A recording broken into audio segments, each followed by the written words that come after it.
Hi, church. I'm Jennifer Alessio, and I serve as a children's pastor here at Heights Church.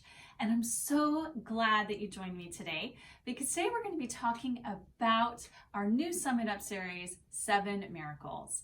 And within this series, we are going to be discussing the 7 miracles in the Gospel of John. And each of those miracles have the purpose, one single purpose, and that is to prove that Jesus is the Son of God, that He is the Messiah. But each of those miracles also show a different characteristic of Jesus. They show His power, they show His compassion, they show His glory. And certainly they are meeting each of those individuals right where they need it, because that's what Jesus does. He meets us right where we need Him each and every day. Now, we know that actually through all 4 Gospels that there are 34 recorded miracles, but we know that Jesus did even more than that.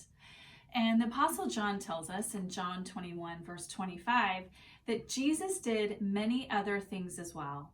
If every one of them were written down, I suppose that even the whole world would not have room for the books that would be written. So we know that Jesus performed even more miracles than that are written here within the Gospels. And the good news is that Jesus is still in the business of performing miracles. And so, friends, my question for you is, what do you need from Jesus today? Do you need a miracle with your health? Do you need Him to move with your finances so that you have an increase in provision? Do you need a job? Do you need a healed relationship with a friend or a spouse, a family member or a child? Whatever it is, I encourage you to go to Jesus with that and ask Him, because He is the God of the impossible. In fact, that's the thread for our Summit Up series. And so I encourage you to turn to Him and seek from Him what only He can give you, which is healing, which is peace, which is restoration, which is an increase in provision. Whatever it is, Jesus can provide that for us. And sometimes, friends, sometimes the miracle isn't the change in our circumstances. Sometimes the miracle is that He changes us. Sometimes He changes our perspective and He strengthens us so that we're able to go through the storm knowing that He is at our side, because He tells us that He will never leave us and He will never forsake us, and that He is working everything all out for our good because He loves us for His good purposes. So my challenge for all of us today, in addition to going to Jesus with our needs, whatever we need for the day, is to consider this in our chair time. To kind of look at how much time that we are going to Jesus just to seek Him for His hand, for Him to move in our lives, as opposed to going to Him just to spend time with Him. Because Jesus is our friend. He wants to be our friend.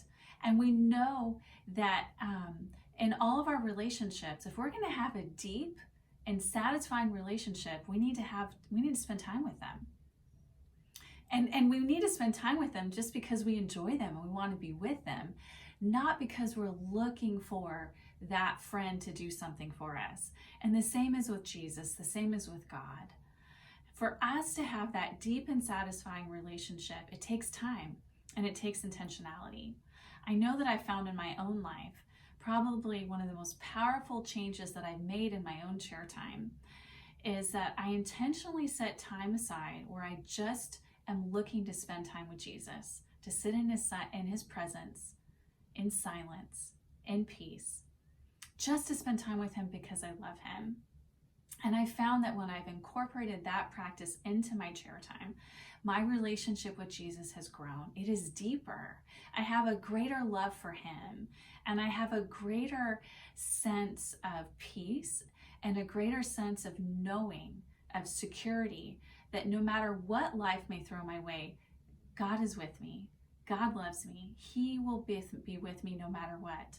And when those storms of life come, I can have assurance that God will take care of it in His own time, that He will bring the miracle when I need it. I have complete trust that He is the God of impossible, but I also know that He will leave me, that He will never forsake me as I'm walking through those storms of life.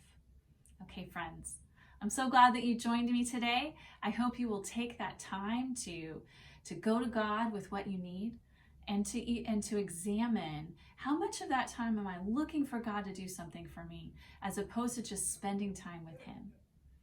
I trust that that time in your church time will be fruitful.